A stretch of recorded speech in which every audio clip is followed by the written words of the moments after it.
Assalamualaikum warahmatullahi wabarakatuh. Perkenalkan, nama saya adalah Yulia Pipit Rahmawati. Saya salah satu mahasiswa Universitas Terbuka dengan nomor mahasiswa 857958325. Video ini saya buat untuk melengkapi tugas dari mata kuliah penanganan anak berkebutuhan khusus yang diampu oleh Ibu Sri Wahyuni MPSI. Kali ini saya akan mengangkat topik dengan tema gangguan ADHD. Melalui video ini saya akan mencoba membahas tentang definisi ADHD, gejalanya, serta cara penanganannya. Oke, kita coba bahas satu persatu ya. Kita mulai dari membahas tentang kepanjangan dari ADHD.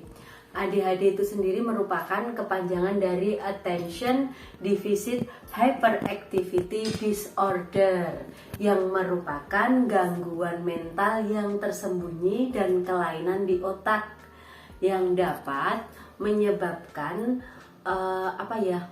anak itu sendiri itu mengalami gangguan konsentrasi, gangguan pemusatan perhatian dan perilaku motorik yang berlebih. Nah, gitu.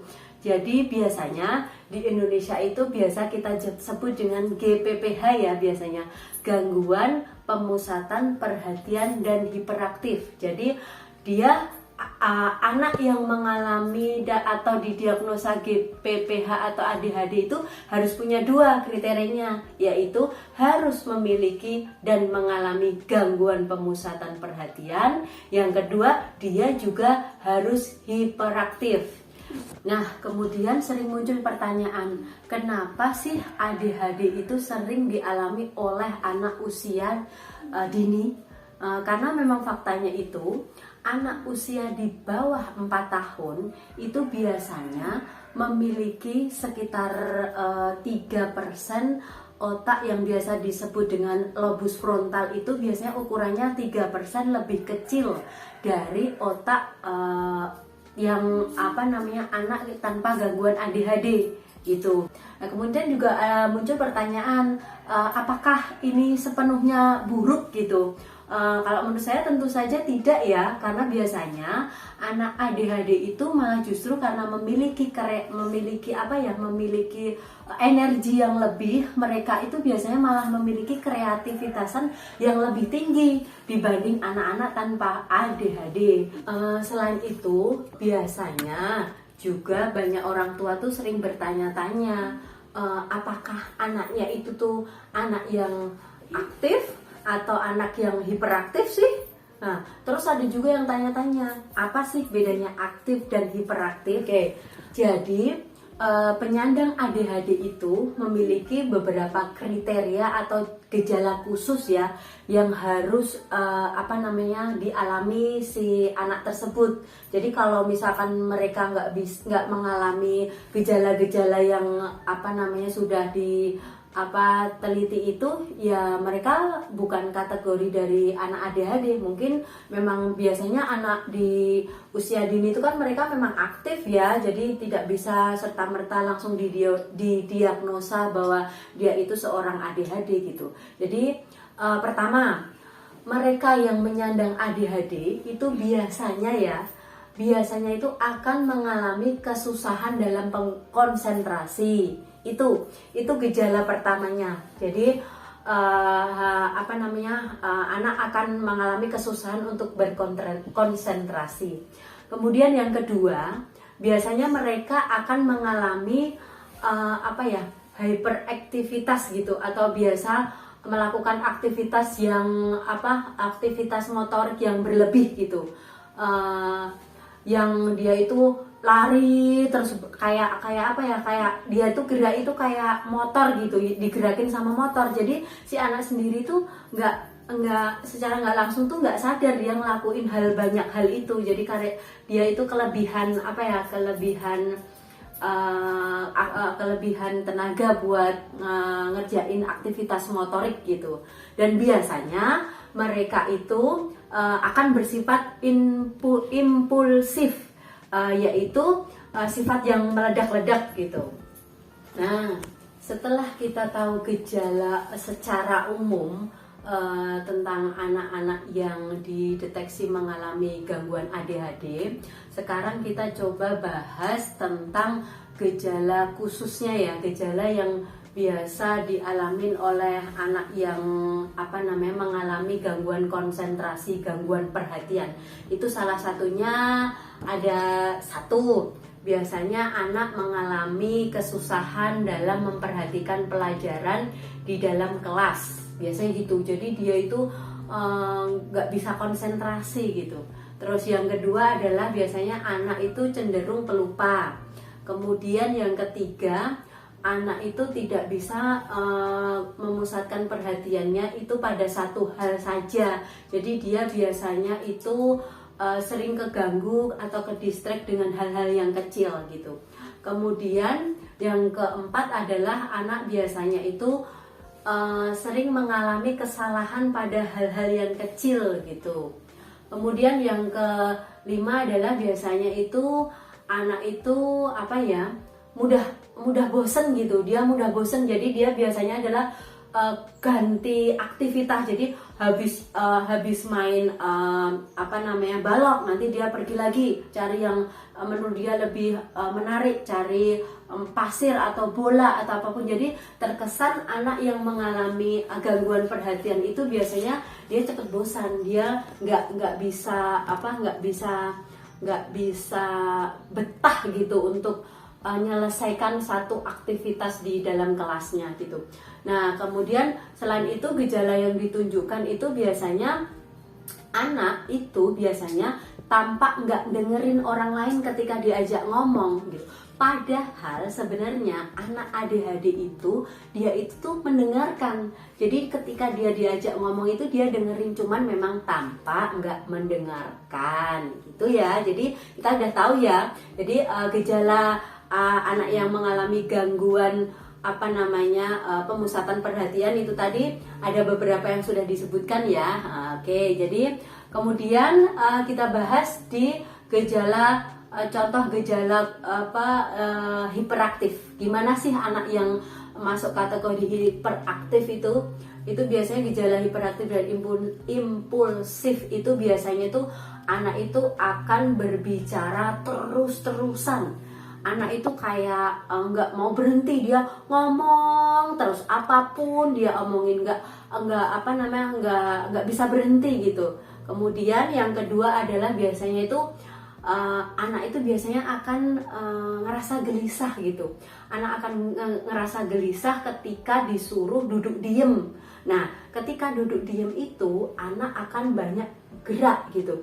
Jadi anak-anak yang kena gangguan hiperaktif itu biasanya dia kalau suruh duduk diem, dia nggak bisa.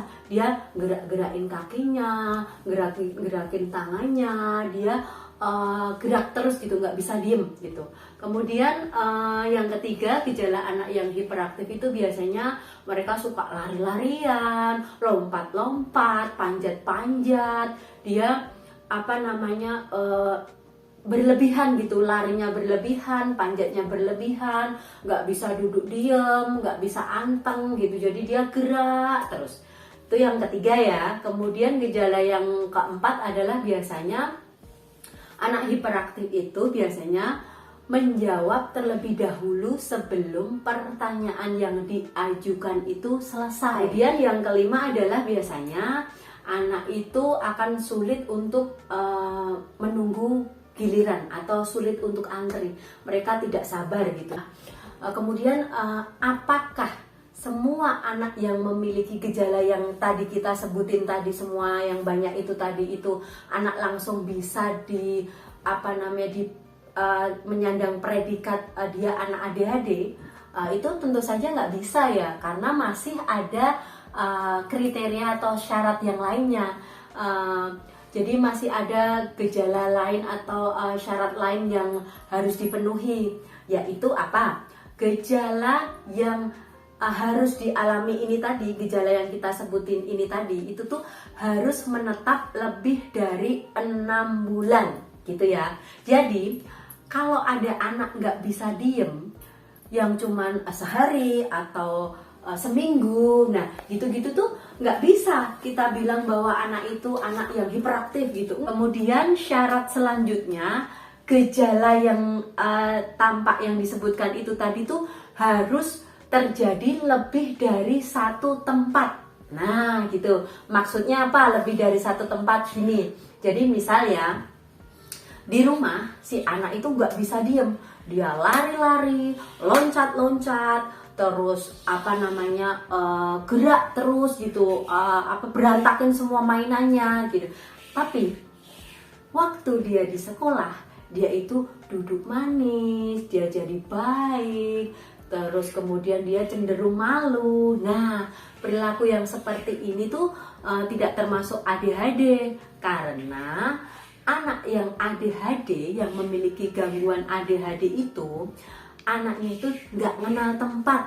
Bisa dibilang dia itu nggak tahu malu gitu ya, karena dia saking cueknya. Jadi dimanapun mereka berada, baik dia mau di lingkungan rumah, dia mau di luar, di luar di mana aja, dia cuek, dia bodoh amat gitu, dia nggak kenal tempat di mana. Jadi dia akan lari-lari, akan puter keran, akan ini dimanapun dia berada gitu. Yang terakhir adalah hiperaktif itu sifatnya harus mengganggu ya. Namanya aja GPPH, gangguan pemusatan perhatian dan hiperaktif. Kan gangguan berarti kan harus mengganggu, ya kan? Karena kalau nggak ganggu berarti bukan ADHD dong, ya nggak? Karena itu gangguan pemusatan perhatian, jadi tetap harus sifatnya mengganggu. Nah, mengganggu apa? Nah, yaitu mengganggu fungsi. Nah, misalnya gejala-gejala yang dia tunjukkan itu nanti kelak akan mengganggu fungsi akademiknya. Mungkin dengan dia suka lari-lari di kelas, dia suka nggak bisa konsentrasi. Nah, itu membuat nilai di sekolahnya itu jadi kurang baik gitu. Kemudian mengganggu apalagi selain gangguan akademik, mungkin anak itu juga akan mengalami gangguan sosial. Contohnya biasanya gini, anak itu biasanya dorong anak lain itu sampai jatuh gitu. Nah, jadi dia itu dorong temennya sampai jatuh, kemudian dia nangis, habis itu dia nggak minta maaf, dia biasa aja, dia akan seperti nggak terjadi apa-apa, padahal temennya dia dorong itu sampai nangis. Nah, dari kejadian itu tuh kan dia gangguin anak lain. Nah, dia mau dimarahin gimana pun dia nggak akan tahu, dia nggak akan ngerti, karena dia memang mengalami gangguan sosial itu tadi ya. Setelah kita mengetahui definisinya, kita juga sudah mengetahui gejala-gejala apa saja yang ditunjukkan anak yang mengalami ADHD. Kemudian sekarang yang akan kita bahas adalah apa sih yang bisa dilakukan untuk mengatasi anak yang mengalami gangguan ADHD. Nah, untuk menangani anak yang mengalami gangguan ADHD, kita itu dapat melakukan behavior terapi atau biasa disebut dengan program manajemen perilaku, di mana anak biasanya itu diajak untuk mengerjakan sebuah rutinitas yang sama setiap hari gitu ya. Karena penjadwalan yang rutin secara teratur setiap hari itu, dan tentunya tepat waktu ya. Jadi selain penjadwalan yang rutin dan dilakukan setiap hari serta tepat waktu, itu merupakan kunci dari terapi behavior terapi ini gitu ya. Misalnya saja gini ya, makan itu harus tepat waktu. Kemudian tidur itu juga harus cukup, dan juga harus kalau bisa harus sama setiap jamnya, setiap hari, setiap malamnya itu harus sama jamnya. Kemudian yang ketiga adalah kita juga harus membiasakan anak untuk meletakkan segala keperluannya itu sesuai dengan tempat yang sudah kita sediakan gitu. Jadi dia mau ngeletakin tasnya, kita udah harus kasih cantolannya, kita suruh dia membiasakan buat taruh sepatu, kita suruh taruh di tempatnya gitu. Jadi rutinitas yang sama setiap hari gitu ya. Kemudian selain terapi behavior, kita bisa melakukan terapi kognitif. Nah, apa saja itu yang termasuk dari terapi kognitif? Itu kita bisa melakukan mengajak anak untuk memainkan puzzle, karena kan butuh konsentrasi ya, dan tentunya harus dengan pendampingan. Kemudian mengajak anak untuk melakukan fisik motorik gitu ya, fisik motorik yang tentunya teratur gitu ya, seperti senam pagi yang biasanya di sekolah itu akan kita lakukan setiap hari di waktu yang sama, kita senam. Kemudian kita bisa menaiki titian gitu, jadi untuk meningkatkan konsentrasi mereka gitu ya, dan kegiatan-kegiatan motorik ini untuk menyalurkan energi mereka yang berlebih gitu ya. Jika energi yang mereka miliki tersalurkan gitu, itu nanti pada saat siang hari di sekolah itu akan membantu mereka menjadi lebih stabil gitu, karena kan udah habis ya energinya di pagi hari gitu. Jadi nanti ketika mereka diajak untuk belajar gitu, mereka akan lebih bisa konsentrasi gitu. Dan jangan lupa ya, kita juga harus memberikan reward kepada anak. Jadi anak-anak ADHD itu harus kita beri reward karena mereka sudah bisa menyelesaikan pekerjaannya. Berupa apa? Nggak usah beri hadiah atau nggak usah sesuatu yang berlebih ya. Kita cukup memberi pujian saja. Mereka akan senang. Nanti ketika mereka senang mendapatkan pujian, mereka akan senang untuk mengerjakan materi-materi yang kita berikan. Nah, jadi selain terapi behavior terapi, kemudian ada terapi kognitif. Sekarang ada juga yang bisa kita lakukan, yaitu dengan terapi membaca gitu ya. Jadi terapi membaca itu juga dapat kita lakukan untuk menangani anak ADHD. Gimana? Yaitu mengajak anak untuk membaca dan mendengarkan dongeng yang dapat menarik perhatian mereka gitu. Jadi ketika kita menceritakan sebuah dongeng yang menarik dan seru gitu bagi mereka, diharapkan itu anak ADHD itu kemudian bisa konsentrasi. Itu mungkin dari ketiga itu mungkin kita bisa lakukan ya gitu. Tapi pada kasus tertentu perawatan ADHD itu seringkali perlu melibatkan obat-obatan gitu. Namun juga perlu diketahui ya, obat-obatan yang digunakan untuk perawatan ADHD itu banyak resikonya gitu ya. Jadi ada yang menimbulkan kenaikan tekanan darah, kecemasan dan lain sebagainya gitu ya. Jadi memang pilihan terakhir lah kalau memang termasuk kategori yang berat kalau untuk obat-obatan gitu ya. Jadi memang konsultasi terlebih dahulu dengan dokter dan pakar atau ahli perkembangan anak itu memang sangat disarankan gitu ya, untuk menentukan apakah memang anak-anak itu perlu memerlukan obat atau memang hanya terapi behavior atau kognitif dan terapi membaca saja. Oke, sekian ya video dari saya. Semoga dengan adanya video ini saya bahas tentang tentang definisi ADHD, apa itu ADHD, kemudian gejalanya, berbagai gejalanya, kemudian cara penangannya.